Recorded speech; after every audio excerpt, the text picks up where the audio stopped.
This is a Film Stories original podcast. We made this.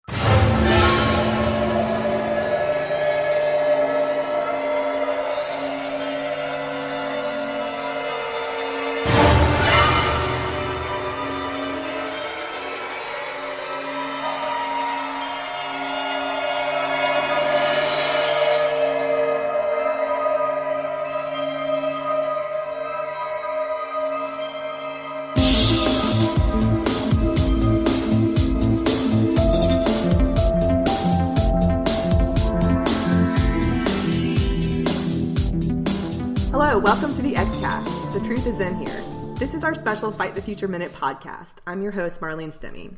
You're listening to our coverage of minute 89 of the X-Files Fight the Future. This minute begins at 88 minutes with Mulder taking a closer look at the Arctic base camp and ends at 88 minutes and 59 seconds with Mulder jogging across the snow and then falling into a hole under the ice. To discuss this minute, I'm joined by X-Cast patron Annie Flowers. Hey Annie, welcome to Fight the Future Minute. Hi, good to be back. Yeah, good to have you back. As we begin the minute, Mulder has already looked through his binoculars and seen the Arctic base. And now he's looking a little more closely through the binoculars that we discussed in our last minute, and he sees the cigarette smoking man entering the passenger side of one of the vehicles, which then drives away. So Mulder knows he's in the right place, I think, from that. Because you had mentioned in the last minute that he seemed I thought he was frustrated, and you thought he seemed sort of confused, and I don't know if some of that maybe is like wondering like what's going on, like where am I? And then I think he sees a cigarette smoking man and he knows that he's on the right track. Actually, my note here says Mulder sees CSM. Now he knows he's in the right place. Oh, perfect. Yeah. Yep. And then in the Making of the X-Files Fight the Future book, I did notice this section where Frank Spotnitz, I believe, was talking about them looking for a place to shoot the scene of Mulder seeing cigarette smoking man through the binoculars. So I think that was something they had to, you think they just show up and shoot the scene, but I guess they had to find like the right space and the right time when the weather was clear and all of those things that we don't necessarily consider when we're watching that in the theater. Absolutely. So then Mulder tucks his binoculars and the GPS system into his coat. You hear the wind howling in the background, and then he's on his way down the hill, and we see the scene of Mulder's feet jogging through the snow and leaving snowy footprints. And you had mentioned that at that point, the music, which we haven't heard throughout this entire Antarctic sequence, begins. Right. It's been very, very quiet. Lots of wind blowing that we've talked about before. But yeah, the Fight the Future music, the score kicks in, and I feel like you kind of get the sense that there's going to be some action happening now. Mm-hmm. Right. Yeah, that is usually what the music means, because we've had a long period of stillness. So it's like we're kind of moving on with it. And I will say it's nice to see Mulder running. We just see his feet at first, his feet jogging through the snow, leaving these little snowy footprints. And I remember when I watched Fight the Future with my college friend Dusty, we went to the first showing of it, and then like watching it later, we would remark on the footprints of the snowy-footed Mulder is what she called them, because they look like little animal tracks in the snow from the way that they're filmed. And I always thought that was sort of like the snow running Mulder, like we see Mulder running on the track and Mulder running on the road and things like this in the show, and that was the snowy-footed Mulder. So, would you say it was like a fox running in the snow? I would indeed. Also, I could just watch Mulder run all day. It's so wonderful. It really is, and his cadence in the snow is really perfect too. He is an excellent runner. He is, yeah. On land or in snow, but it is not easy to run in snow. No, it's not. I lived in Maine for a couple of years, and I would try to do that, and it's kind of exhausting. And he was out there for a while making those little evenly spaced footprints. So it's difficult.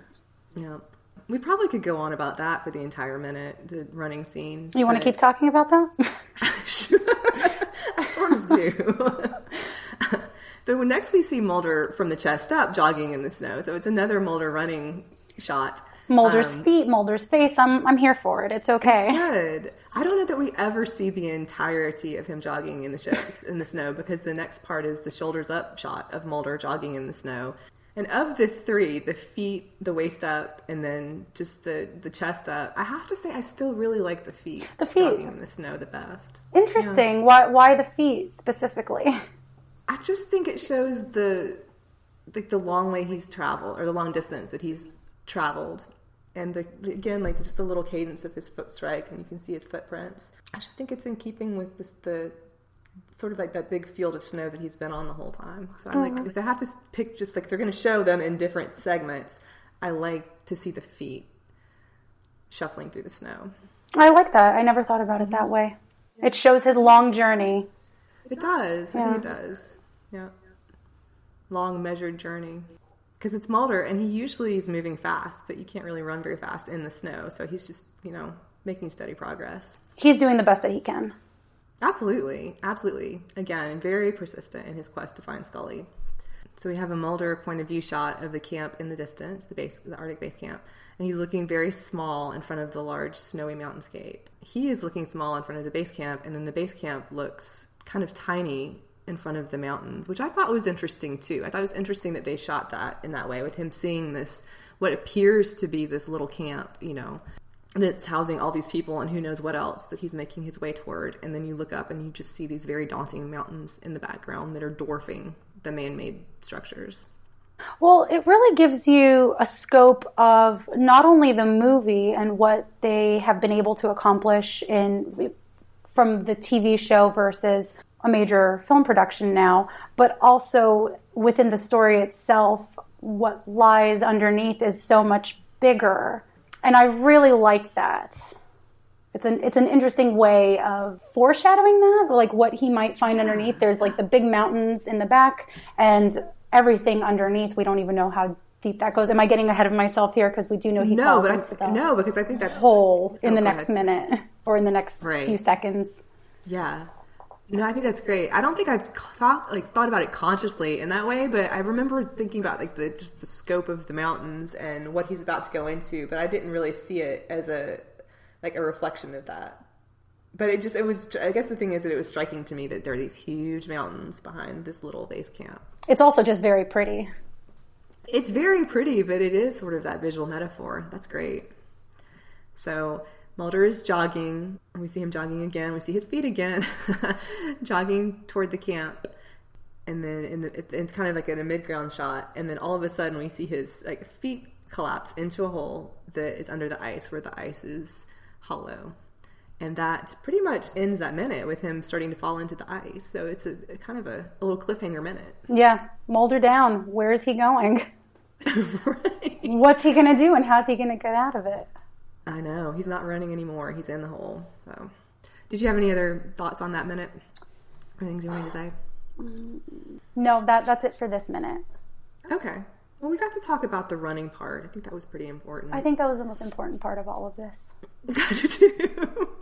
I do too. Okay. That's all for this Fight the Future minute. We'll be back next time for minute 90, Down the Hole. In the meantime, where can our listeners follow you on social media? You can find me on Twitter at Annie A. Flowers, and I am often in the XCast basement commenting, but mostly lurking. I also am on Twitter, and I'm at Marlene MHS, and I'm lurking and sometimes commenting as well on Facebook in the XCast basement group. And it just occurred to me that you will be back for the next minute, so we will see you and hear you for the next installment of X-Files Fight the Future Minute. See you very soon. Yes. Thank you for joining us. Thank you guys for listening, and until next time, trust no one. Elsewhere on We Made This. Shipwrecked and Comatose, a Red Dwarf podcast. We've already got 3 versions, I think, haven't we? So we've got Ace as well. Yeah, well, I'm just thinking we've just up to this episode. So we've got the Living Rimmer, a hologram Rimmer, and a backup hologram Rimmer. So we've already got 3 Rimmers in the space of 6 episodes. That's more Rimmers than many people would want. Yeah, but it's certainly worth diving into, because as you get into, as you say, Ace Rimmer, there's a couple of versions of Ace Rimmer. There's Evil Future Rimmer. Without a mouse, I don't know if I've ever heard Gaelic spoken before, but I don't think this man was speaking Gaelic. I don't speak Gaelic, so I'm afraid I cannot speak to that. But given how absolutely obsessive Stevenson seems to have been in most other regards, I think he might have been speaking some form of gibberish. Yeah, we've seen in this show, especially in One of Our Dinosaurs is Missing, some very horrific... Yes. And Herbie as well, actually, in The Love Bug. Lots of dialogue that is clearly made up language, supposed to be Chinese. So my bum was clenching a bit when I heard this supposed Gaelic, because I'm pretty sure it's not.